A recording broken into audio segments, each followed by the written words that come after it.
dari terus Dari 16 U19 tahun. itu kita udah tahu karakteristik masing-masing. Jadi udah santai, enjoy aja. Pernyataan mengejutkan Hernando Ari. Ia lebih fokus Persebaya daripada timnas Indonesia. Begini penjelasannya. Keputusan sangat berani. Shin Tae-yong coret 5 bintang timnas Indonesia. Siapa sajakah mereka? Exco PSSI bocorkan sosok pemain naturalisasi baru timnas Indonesia. Siapakah mereka? Saksikan beritanya hingga selesai.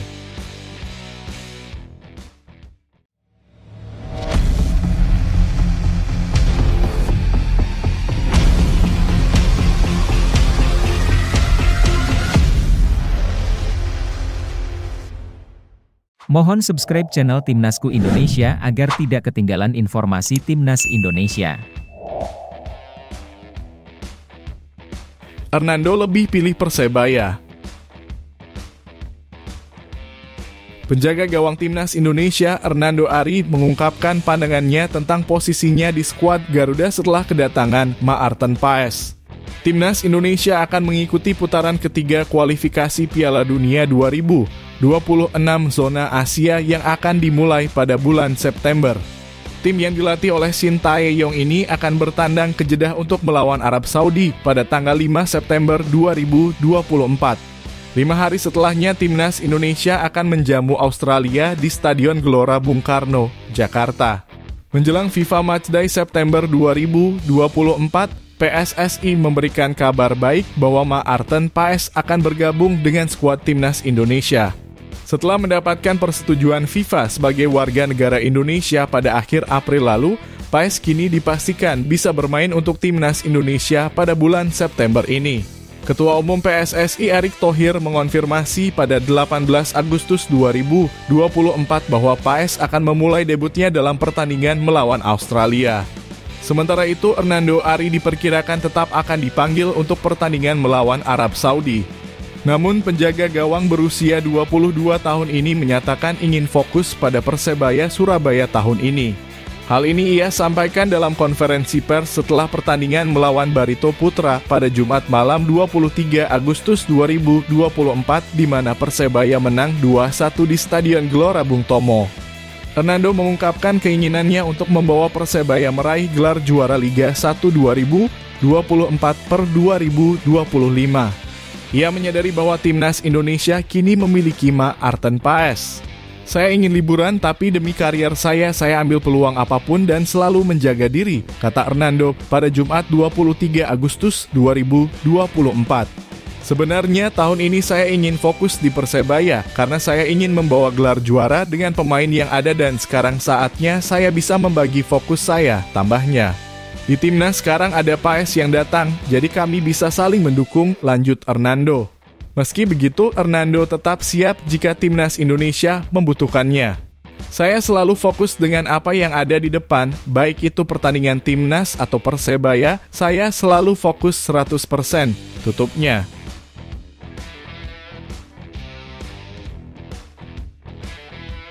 Lima bintang timnas Indonesia dicoret lawan Arab Saudi. Pelatih timnas Indonesia Shin Tae-yong telah mencoret 5 pemain jelang pertandingan melawan Arab Saudi di putaran ketiga kualifikasi Piala Dunia 2026. Timnas Indonesia akan bertanding 2 kali di matchday pertama dan ketiga kualifikasi Piala Dunia 2026 zona Asia yang berlangsung pada bulan September. Pertandingan pertama melawan Arab Saudi akan digelar di Stadion King Abdullah Sports City pada 6 September. Kemudian Timnas Indonesia akan menjadi tuan rumah melawan Australia di Stadion Utama Gelora Bung Karno, Jakarta pada 10 September. Menjelang 2 pertandingan penting ini, Shin Tae-yong akan memanggil 26 pemain untuk bergabung dengan Timnas Indonesia. Namun ia mencoret 5 pemain dari daftar tersebut untuk pertandingan melawan Arab Saudi dan Australia. Berikut adalah 5 pemain yang dicoret oleh Shin Tae-yong. Yang pertama, Jordi Amat, pemain berusia 32 tahun ini dicoret karena mengalami cedera. Jordi mengalami cedera saat pertandingan Liga Malaysia dan harus absen selama 4 minggu ke depan. Hanya Jordi yang mengalami sedikit masalah. Dia cedera dan belum pulih, jadi harus istirahat selama 4 minggu, kata Shin Tae-yong. Yang kedua, Justin Hubner, dia dicoret karena harus menjalani hukuman akumulasi kartu kuning. Justin akan absen dalam 1 pertandingan, tetapi dia bisa bermain lagi untuk pertandingan kedua melawan Australia. Yang ketiga, Elkan Bagot, Shin Tae-yong menegaskan tidak akan memanggil Elkan Bagot meskipun Justin Hubner dan Jordi amat absen di pertandingan pertama. Sama sekali tidak dipertimbangkan, kata Shin Tae-yong. Keputusan ini mungkin terkait dengan ketidakhadiran Elkan pada panggilan Timnas Indonesia U-Strip 23 di laga Playoff Olimpiade 2024. Yang keempat, Malik Rizaldi, penyerang dari Persebaya Surabaya ini tidak akan dipanggil karena mengalami cedera. Malik mengalami cedera robek pada bagian betis, jadi kami tidak memilihnya, jelas Shin Tae-yong. Dan yang terakhir, Maarten Paes, meskipun Maarten Paes sudah resmi bisa membela Timnas Indonesia, dia tidak akan diturunkan saat melawan Arab Saudi. Hal ini karena batas registrasi pemain sudah ditutup oleh AFC sebelum proses administrasi Paes selesai. AFC mengharuskan pendaftaran pemain untuk pertandingan pertama pada 5 Agustus 2024, kata Arya Sinulinga, anggota Exco PSSI. Prosesnya baru selesai 18 Agustus, jadi Maarten Paes belum bisa bermain melawan Arab Saudi, tambahnya. Dengan pencoretan ini, Shin Tae-yong berharap Timnas Indonesia tetap bisa tampil maksimal dalam pertandingan-pertandingan mendatang.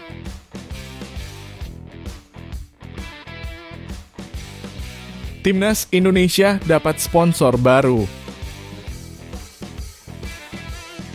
Timnas Indonesia mendapatkan dukungan dana dari sponsor baru untuk mendukung kemajuan sepak bola Indonesia.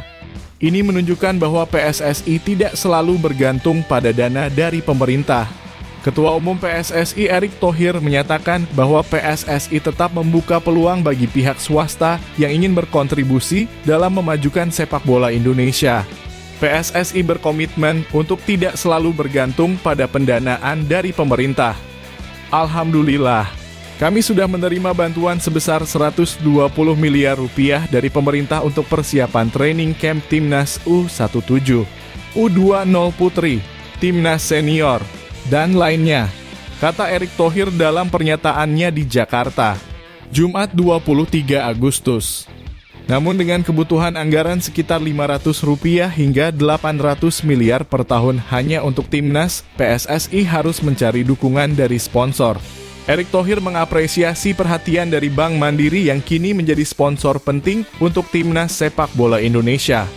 Hal ini disampaikan Erick setelah menyaksikan penandatanganan kerjasama antara PSSI melalui PT Garuda Sepak Bola Indonesia dalam kurung GSI dan Bank Mandiri.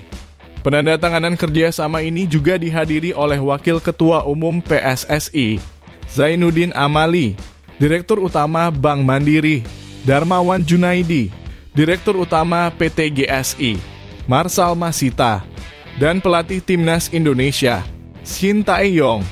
Erick menambahkan bahwa dukungan maksimal untuk Timnas adalah kewajiban PSSI agar tim dapat tampil dengan performa terbaik saat bertanding. Contohnya saat Timnas harus bertanding di Bahrain dan Cina dalam kualifikasi Piala Dunia mendatang. Dengan jarak antar negara yang jauh dan jadwal pertandingan yang ketat, PSSI harus mencarter pesawat, jelasnya. Erick menegaskan bahwa mencarter pesawat bukanlah kemewahan, tetapi langkah yang diambil untuk menghindari kelelahan dan cedera pada pemain. Untuk kebutuhan seperti ini, PSSI harus mengandalkan sponsor atau pihak swasta karena tidak mungkin selalu bergantung pada pemerintah. Dalam waktu dekat, Timnas Indonesia akan bertanding dalam kualifikasi Piala Dunia 2026 ronde ketiga melawan Arab Saudi pada 5 September dan Australia pada 10 September. Pertandingan melawan Australia akan digelar di Stadion Utama Gelora Bung Karno dalam kurung SUGBK, Jakarta.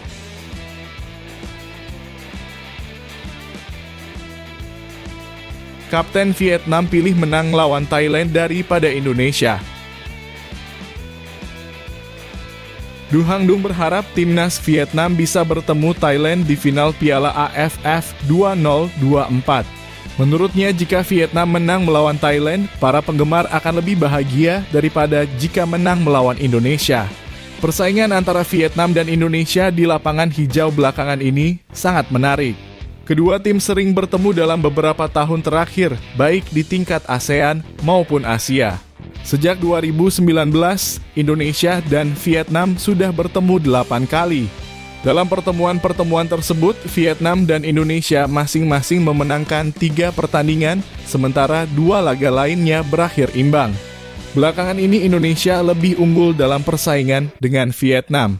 Dalam 3 pertemuan terakhir, Indonesia selalu menang dan tidak kebobolan bahkan saat bermain di Stadion Maidin. Piala AFF 2024 akan digelar akhir tahun ini. Bagi Kapten Vietnam, Du Hang Dung, meraih gelar juara sangat penting. Pemain berusia 30 tahun ini lebih memilih bertemu Thailand di final daripada Indonesia. Saya akan memilih bermain melawan Thailand jika lolos ke final Piala AFF 2024 nanti, kata Du Hang Dung dalam sebuah wawancara dengan Terang TV. Indonesia dan Thailand sekarang hampir sama kuatnya. Tapi saya lebih ingin menang melawan Thailand, tambahnya. Saya merasa jika kami menang melawan Thailand, para penggemar akan lebih senang dibandingkan saat menang melawan Indonesia, tutup pemain Hanoi FC tersebut. Du Hang Dung tidak salah memimpikan final antara Vietnam dan Thailand di Piala AFF 2024. Namun sebelum memikirkan final, Vietnam harus lolos dari fase grup terlebih dahulu. Vietnam berada di grup B pada Piala AFF 2024. The Golden Start akan bersaing dengan Laos, Myanmar, Filipina, dan Timnas Indonesia. Hanya juara dan runner-up grup yang bisa melaju ke semifinal. Indonesia akan menjadi lawan berat bagi Du Hang Dung dan timnya. Di atas kertas, pertandingan antara Indonesia dan Vietnam diprediksi menjadi penentu juara grup A. Jadi, sebelum memikirkan final, Vietnam harus bisa melewati tantangan dari Indonesia di fase grup.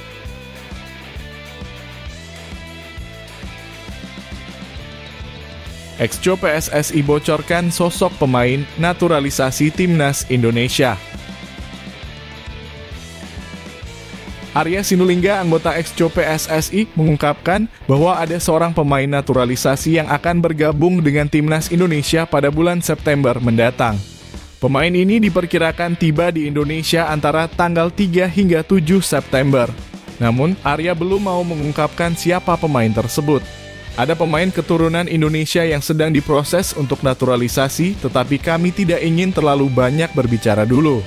Tunggu saja, kata Arya Sinulinga dalam video di kanal YouTube pribadinya. Arya menambahkan bahwa dokumen pemain ini sudah dipersiapkan dan dia harus datang ke Indonesia untuk menyelesaikan proses administrasi. Pemain naturalisasi ini mungkin datang setelah tanggal 5 September atau saat FIFA Matchday. Kita lihat saja siapa yang akan datang, lanjut Arya. Setelah tiba di Indonesia, pemain ini harus menyelesaikan administrasi mulai dari Kemenpora hingga Dewan Perwakilan Rakyat. Prosesnya akan dilanjutkan di Kemenpora, Kemenkumham, kemudian naik ke Presiden dan DPR. Proses di DPR akan selesai pada 30 September 2024 dan anggota DPR yang baru akan dilantik pada 1 Oktober 2024, jelas Arya. Sebelumnya muncul spekulasi bahwa Ole Romeni atau Mauro Zijlstra akan dinaturalisasi oleh PSSI untuk memperkuat Timnas Indonesia di putaran ketiga kualifikasi Piala Dunia 2026. Ole Romeni adalah striker berusia 24 tahun dari FC Utrecht yang tampil gemilang di Eredivisie Liga Belanda musim 2024 hingga 2025 dengan mencetak 2 gol dalam 2 pertandingan awal. Namun belum ada konfirmasi resmi karena Ole masih menunggu panggilan dari Timnas Belanda.